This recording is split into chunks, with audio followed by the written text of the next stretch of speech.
following is a presentation of the Women's Football Alliance. It's the final week of the regular season, and by this time Sunday night, we will know who each of the 8 teams are in each of the 3 divisions on the road to Canton.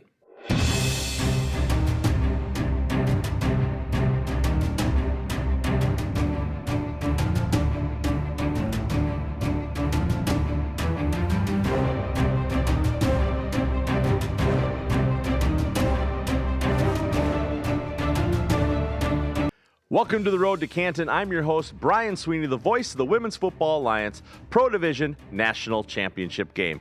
Alex Wested is off on assignment this week, but I will be checking in with him throughout the program to get his thoughts on important games and matchups. But first, let's look back at the Week 7 scores and highlights. The Minnesota Vixen locked up a playoff spot with a strong finish over the Nebraska Pride. Final score 34-0. The Mile High Blaze came up short in a defensive battle to the OKC Lady Force 7-12.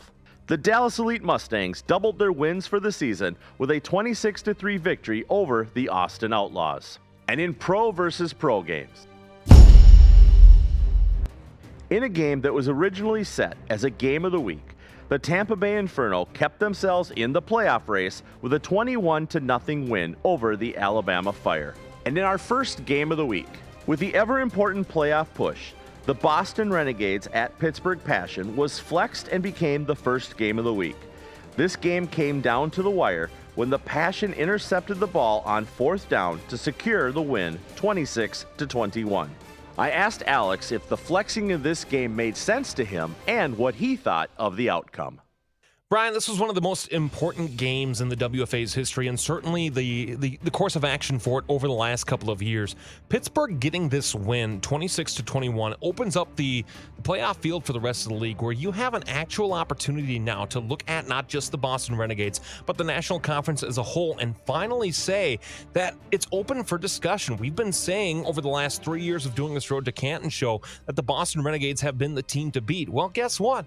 They've lost not once, but they've lost twice this season, both to pretty good teams in St. Louis and Pittsburgh. So now you look at what's left for the Boston Renegades, all of a sudden they're not in the driver's seat anymore. They don't have the ability truly to be in that driver's seat anymore. This is a first-time chance for us to look at the National Conference and say, whoa, it is wide open right now. Boston, you get Ruth Mata back, but then you don't have the full strength of your running game. Falkowski and Mata is great, but you need that Tuti Kuusinen to be able to fill out that depth at running back. This is not the same Boston Renegades team, and as much as we've given Boston the benefit of the doubt, and as much as we've given them the ability to have that gray area, that time is over. Where now all of a sudden the Boston Renegades, having dropped 2 games this year, yes, to top competition, but they have something to prove now. Because Pittsburgh's better than them, at least head-to-head. St. Louis is better than them, at least head-to-head. Pittsburgh, healthy. They look great. They look unbeatable at home. And so all of a sudden now, if you're Boston, no longer is the ball in your favor. No longer is the court of opinion in your favor, where now you have something to prove. And how John Johnson and the Boston Renegades respond to that is going to prove significantly into the postseason, just to see what is this Boston Renegades team truly made of. And I'm excited to see that, certainly, as we go into the postseason here. And in the second game of the week, the DC Divas guaranteed themselves at least a 500 season with a strong showing over the New York Wolves 35-7. Alex and I talked about how the DC Divas the last few weeks have really become an offensive powerhouse like we used to see. And even in their loss against the Minnesota Vixen 2 weeks ago, they still put up a fight right down to the bitter end. Alex gives his thoughts on this game. Brian, I think a return to yesteryear is something that certainly is in the case and in the fabrication upcoming for the DC Divas. Kanji Aldi was phenomenal again against the New York Wolves, and having not seen New York personally since their game against Detroit, you looked at how they played against DC. Well, it's obvious they're missing their best 2 quarterbacks and their best 2 pieces on offense. The opportunities are there beyond, but if you don't have that core centerpiece at quarterback to really focus your flow of offense for the New York Wolves, you're not going to win a lot of football games. That's what I saw out of the New York Wolves here in this contest. And as they play out the string, and almost certainly we'll be watching the Road to Canton in the Pro Division from home, there's too much here to look at and say, it's a good opportunity for New York Wolves but they need that quarterback back. They need that quarterback healthy. Likewise for DC, again, Amanda Congialdi has been phenomenal. She's been doing some really great work this season to be able to quarterback an offense down the football field. And now comes their biggest test in the Boston Renegades. I really like what I've seen, certainly watching them play against Minnesota, watching them play as well against New York here. I like what I see out of the DC Divas, and I like what they see out of them on the road.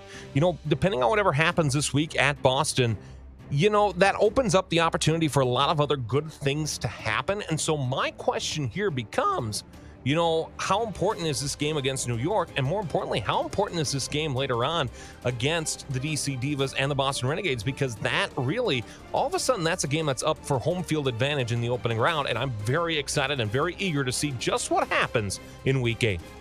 And in our third game of the week, the Cali War won their third straight game and swept the Nevada Storm for the season 48-38. Last week on Road to Canton, Alex and I expressed just how important this game was for the Cali War, and that if they wanted to secure a playoff spot, they would need to have some high performance numbers. They did this by having a 10-point lead at the halftime and kept that lead up through the end of the game. Alex talks now on his thoughts on the Cali War making the playoffs. Brian, I think Cali at this point, with the amount of time that's left in the season, just this final week. Yes, Cali's schedule is what it is, and we've talked about that before. I think at this point, Cali has locked themselves into a playoff spot, regardless of whatever happens in Week 8 here, just because, again, they've done enough to show me that even if they go into St. Louis in the first round of the playoffs and they lose, there's still going to be that strength where you look at how well they've done this season. Cali should be a playoff team. My big concern, though, for Nevada, again, we talked about how Jessie Felker returning to this team helped them out in the long run. The big question with Jessie Felker, though, who's around her? I watched drive after drive where Jessie Felker had the opportunity to make great plays, but she didn't make great plays because she couldn't stay upright. She had nowhere to throw the football, and she had nowhere to run the football. Those points for Nevada came in miscues by the Cali War offense and defense that gave Nevada a chance and gave Nevada life. And so I look at the Nevada Storm and I say that they need more weapons in Reno and in Northern California to come over to the Nevada Storm and make a positive impact. Cali, again, figures to be one of the top teams in the National Conference's opposition, the American Conference. And, you look at what they have due up, where a St. Louis matchup is probably something that's realistic. I think that if you still look at this at face value, this has been a great season for the Cali War. In spite of everything that's gone on the field and off of the field, this is a good opportunity for the Cali War to at least say, hey, we are still in the playoff picture. It's been a while since we've been in the championship, but the Cali War are not going anywhere anytime soon. After this short break, we will be back with our Week 8 matchups. We've gotten here. We've made it to the final week of the regular season. Let's look now at the Week 8 matchups. Knowing that they will play at home in the postseason, the 5-0 Pittsburgh Passion will finish the regular season on the road at the 1-4 Columbus Chaos of Division II. These teams last met in 2022, with the Passion getting the win. The 0-5 Alabama Fire will end their season on the road when they meet the 2-3 Derby City Dynamite of Division II. These teams met twice last season, with Alabama winning the series. The 1-4 New York Wolves will end their season at the 3-2 Baltimore Nighthawks of Division II. These teams met back on May 4th, with the Wolves getting shut out 41-0. The 2-3 Dallas Elite Mustangs host the 5-0 OKC Lady Force of Division II. These teams met once last season, with the Lady Force coming out on top. The 3-2 Houston Energy look to still get into the playoffs when they travel to play the 1-5 Austin Outlaws of Division II. These teams met earlier this season, with the Energy winning 34-6.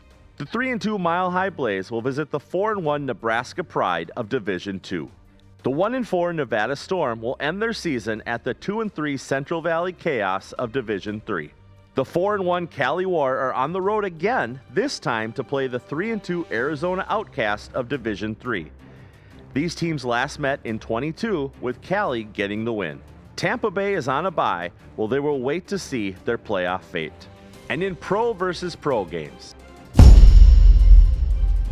the 4-1 Minnesota Vixen looked to avenge a 1-point loss earlier this season when they finished the regular season on the road at the 5-0 St. Louis Slam. These two teams should be the number 1 and number 2 seeds in the American Conference, with this game deciding who ends up in that number 1 spot. We'll be right back to look at the game of the week. And in the game of the week, the 3-2 Boston Renegades host the 3-2 DC Divas. These teams met twice last season, with Boston getting the sweep. We already know that both DC and Boston will make the playoffs this season. For Boston right now, it's a matter of avenging losses that they've had, something that they're not used to. For the DC Divas, it's a chance to return to their yesteryear greatness. I asked Alex if DC has what it takes now that Boston's vulnerability has been exposed. Brian, I think the big thing with the vulnerability here that's shown by Boston, the vulnerability happens to be on the road. And so if you take Boston in Revere, Massachusetts, I like the Boston Renegades here, even though, against St. Louis and against Pittsburgh on the road, they've shown a vulnerability there. But I think at this point in the season, you look at this game where in the past, Boston has had to play DC twice every single year just because of that regionality and because of everything else that goes into that setup and goes into that system. I really like this matchup here. I figure it to be, as we've seen in years past, I figure it to be high scoring. I figure it to be very offense heavy, but I think it's going to be a lot less high scoring than what it's been in years past. You look at, again, the Boston Renegades, they've been without Allison Cahill. They've been without Ruth Mana for the entire season. They've been without Tootie Kusanen for the entire season. There's a lot of question marks still about the Boston Renegades. And while DC has that offense, we talked about 2 weeks ago when they played Minnesota, this is a team that has too many questions on defense, where they cannot stop a high-flying offense at full strength. So yes, even though Boston isn't full strength, not at full strength, they are still well-powered. They still have a great number of offensive opportunities for them to be able to dominate the pace of play in this football game, and you figure that Boston's going to win out. Is it going to be enough of a margin to eclipse Pittsburgh? Probably not, even though, Pittsburgh plays Columbus in Division II, and this is the end of the regular season. I don't see it as enough, but there's still so much to like. There's still so much to look forward to with this contest, but give me the Boston Renegades, not necessarily in the route that we're used to seeing, but in a close, competitive, quality matchup that figures to put Boston at home, at least in the opening round of the WFA playoffs. In 4 seasons on the road to Canton, we have not seen such changes in the Massey ratings in the final couple weeks of the regular season. This past week, of the 13 teams in the Pro Division, only Pittsburgh in the number 3 spot remained in that spot. Every other team went up or down based on their wins and losses that week. Things are getting strangely interesting for Lois Cook. Here she is with her segment, Low on the Go. Oh, there you are. Oh, Hi there. hello, dear. How you doing? I'm great. I just wanted to have a quick discussion. Well, discuss. Yeah, so in terms of money, we have none. Okay, well, what do you suggest we do? Well, we could obligate the players to pay $2,245 apiece. We could do some sponsorships if we have some businesses, some brands that could go on. They just decide to not play. Yeah. But I would say probably let's start with fundraising. All right, well, get the team to go on and do it. Yeah, so you gave the team the day off. The team what? They're off today. And so am I.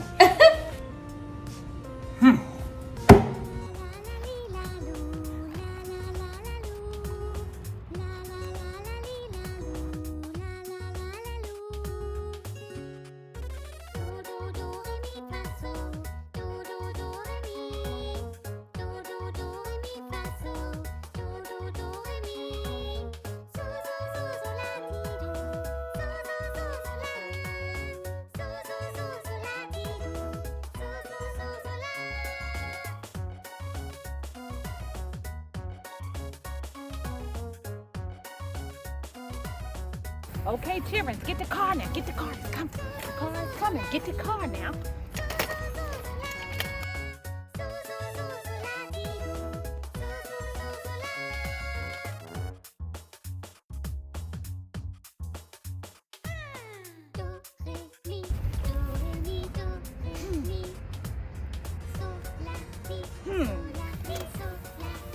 Oh.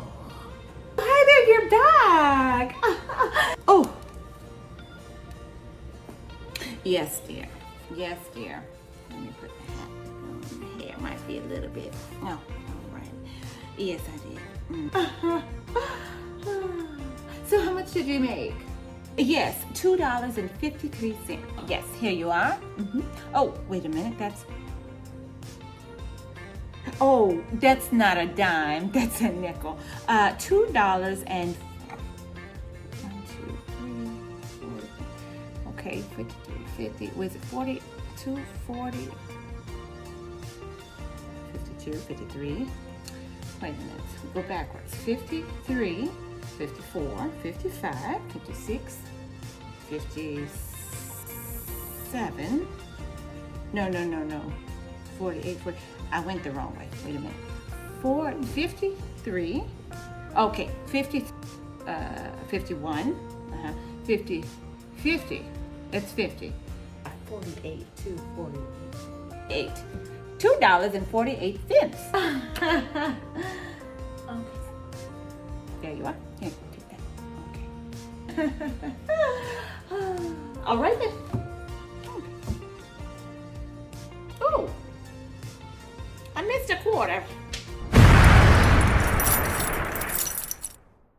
Next week, Road to Canton will have the week off as we prepare for the playoffs, just like the teams across the Pro Division, Division II, and Division III. We will be here in 2 weeks' time and give you a complete rundown of which of the 8 teams in each division make the playoffs. For Lois Cook and Alex Wested, I'm Brian Sweeney, and we'll see you in 2 weeks on the Road to Canton.